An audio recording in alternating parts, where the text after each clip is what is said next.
Hello guys, welcome back to our channel. There are times we play ethnic cards, there are times we try to support our own.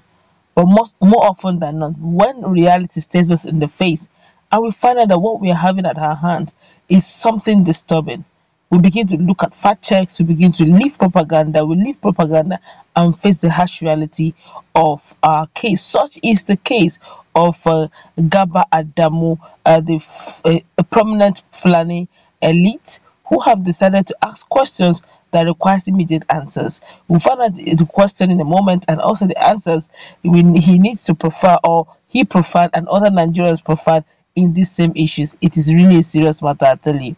But before we go to the news proper, we would like to subscribe to our channel by clicking on the red subscribe button. Beside it, you see a bell notification icon. Please go ahead, click on it to get notified as soon as we update our channel on YouTube. Well, Gaba Adamu had asked a question, a prominent Fulani man. He said, "Sometimes I wonder, I I genuinely wonder whether President Buhari is leading Nigeria or just catching cruise with our trust.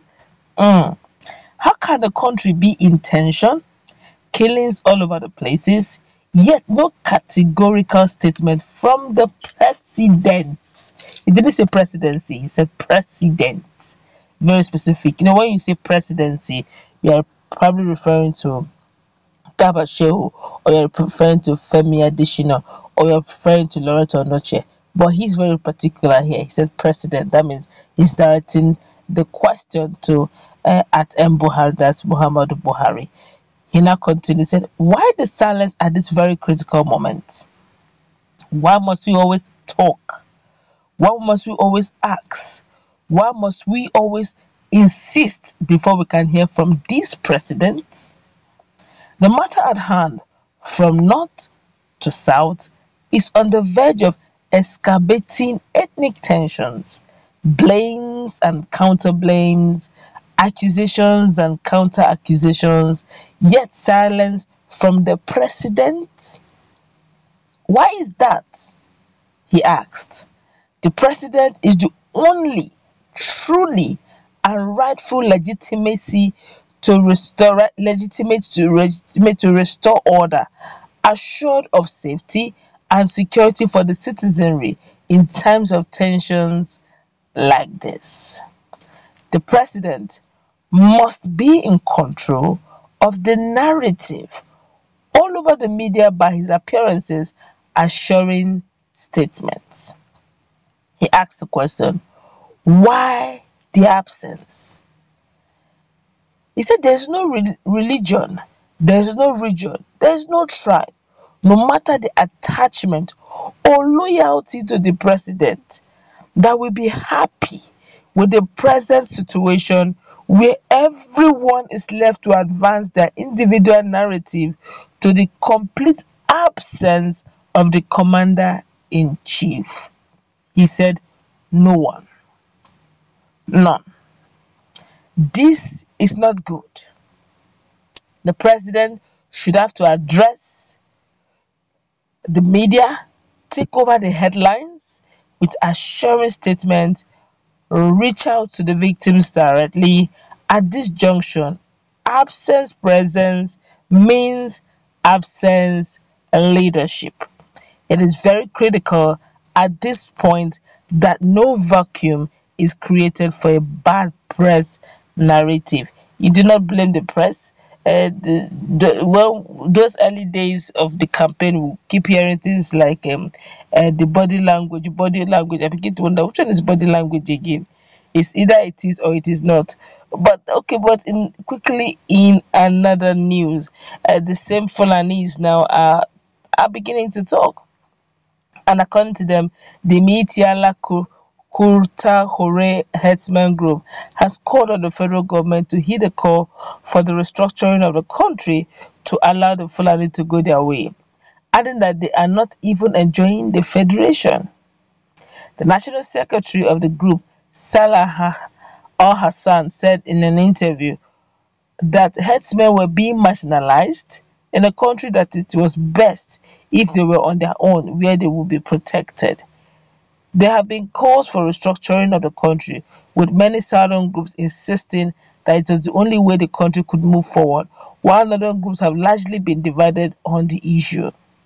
The herdsmen attack across the country had caused distrust among ethnic groups, with some individuals from different zones issuing quit notices to some others. Al Hassan, however, insisted that it was wrong to punish a group of people for the sins of some. He said, "We don't support crime, so I'm not saying there are no Fulani that are criminals. There are, like other tribes, but don't destroy their profession. It's not good for the country if everything busts. It's to the advantage of the headers because we are not even enjoying the federation. We are even bidding for restructuring of the country. Let every part go so we can say this is where we are. As it is now, there's no form of marginalization we are not seeing in this country. Everywhere we are being marginalized. You think we will accept Nigeria where we don't have access to land to feed our animals? And you think there will be peace?"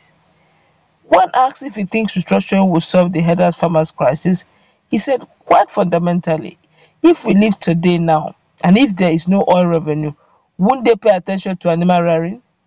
If we restructure the country and the southwest region says they won't accept cattle unless they are brought to the market or supermarket, it's okay by us." The mistake people make is that they think when they put pressure on headers, they are getting at President Muhammad Buhari. Buhari has no relationship with the headers. That's the truth. When people say he is our grand patron, was Jonathan from the South not our grand patron? If the president is a Fulani, it doesn't in any way affect the life of a header. In fact, they are worse off under Buhari. What are they benefiting? They don't have access, they don't access any government facility or social amenity, yet they are responsible for the bulk of animal protein we produce in this country. I think it's deliberate for people to think otherwise. Buhari has not done anything for us other than creating enemies for us. Headers are being chased around. Let us look at the larger picture and allow an enemies penetrate us. And not allow the enemies penetrators to take that sorry. If Buhari loves the headers, he would have created the grazing results for them. He said further that government's refusal to address the issue of land management, which he said is the root of the crisis, has been fueling the crisis. Okay, guys, we have all heard what the Fulanis are saying. The first one is the Fulani elite, and this one is a Miyetti Allah person. All of them saying the same thing. One person here is saying the president should actually address the country. The other person said they're actually not getting anything from the whole relationship. That they would actually push. If they can't push for restructuring, let every man go their way so that they can at least have the land that they can call their own and the place where they can rear their cattle and also go to school.